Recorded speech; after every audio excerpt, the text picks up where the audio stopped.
England ODI series बदलीगला भारत दल। तो विराट कोहली कमबैक होती ओडीआई स्क्वाड्रे। विराट कोहली अफगानिस्तान ओडीआई सीरीज रू बाद पड़ते विश्राम थे विराट कोहली अफगानिस्तान ओडीआई सीरीज किंतु England ODI series Virat Kohli पुणी आउ थे कमबैक कर रोहित शर्मा अच्छा स्क्वाड्रे इंग्लैंड विपक्ष में। एवं रोहित शर्मा और विराट जोड़ी देखा मिल इंग्लैंड माटी जुलाई 14, जुलाई 16 और जुलाई 19 तीनटा ओडीआई मैच हे भारत बनाम इंग्लैंड मध्य इंग्लैंड माटी। हार्दिक पांड्या फिट नहांती से बाद पड़ते स्क्वाड्रु। ऑलराउंडर नीतीश कुमार रेड्डी जगह नहीं हार्दिक यशस्वी जायसवाल और मोहम्मद सिराज ए दुई जन को मौका मिलनी इंग्लैंड ओडीआई सीरीज। तो चित्र सफासफा होगा। ओपनिंग रोहित शर्मा करेंगे अधिनायक शुभमन गिल सहित इंग्लैंड माटी। नंबर 3 रे विराट आसवे किंतु विराट कोहली गोटे फिटनेस टेस्ट देवे जहाँकि जून 22 तारिख में अच्छी इंग्लैंड सीरीज। नंबर 4 रे विकेट कर बैट्समैन ईशान किशन को मौका मिली। ईशान किशन खेलिए ना केएल राहुल खेलिए नंबर 4 रे। सेटा प्रथम ओडीआई पूर्व जनापड़ कारण केएल राहुल भी अच्छा ओडीआई स्क्वाड्रे विकेट कीपर बैट्समैन रूप से भाई ईशान किशन निजर प्रथम ओडीआई सीरीज खेलिए इंग्लैंड रे।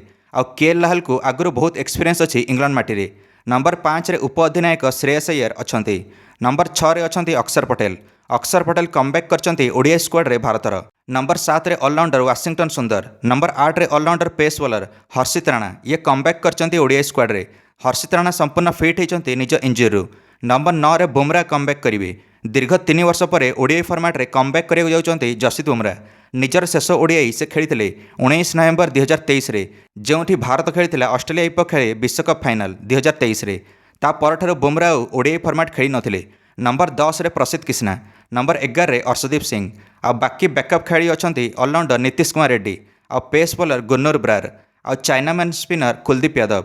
यही 15 जणिया स्क्वाड रेडी होती भारतर ओडीआई सीरीज इंग्लैंड विपक्ष में। तो बीसीसीआई घोषणा कर सब जी ओडीआई सीरीज खेलिए इंग्लैंड माटी। भारत 4 वर्ष पर इंग्लैंड रे ओडीआई सीरीज खेलिए जाऊँगी। गत थर 2022 रे रोहित नेतृत्व में भारत जाइथिला आ भारत 2-1 रे ओडीआई सीरीज जीतिला दीर्घ 6 वर्ष पर। आपण मैंने जियो हॉटस्टार प्लस और सोनी स्पोर्ट्स नेटवर्क रे सीधा प्रसारण देखिपारे। दर्शक बंधु मैंने विराट और रोहित उपर संपूर्ण नजर रही ओडीआई सीरीज रे कारण या पर ओडीआई सीरीज रे व्यवधान बहुत बड़ अच्छी। तापर जाकि सेप्टेम्बर 27 रु आउ गोटे ओडीआई सीरीज अच्छी वेस्टइंडीज विपक्ष में भारत माटी। से आशा अच्छे रोहित और विराट को बैट्रु गोटे बड़ बड़ शतक आसू इंग्लैंड माटी। कौन लगुच भारत जीतिपार कि एथर ओडीआई सीरीज इंग्लैंड माटी कारण से फास्ट और बाउंसी ट्रैक रहा बॉल भी बहुत स्विंग रते सहज हेनी बॉल खेलिया आ इंग्लैंड जाकि इंग्लैंड को हरइवा एत सहज नुहे। आपण मैंने निश्चिंत निज मंतव्य कमेंट दे वीडियो को लाइक और चैनल को सब्सक्राइब करदे समस्त क्रिकेट अपडेट्स। धन्यवाद।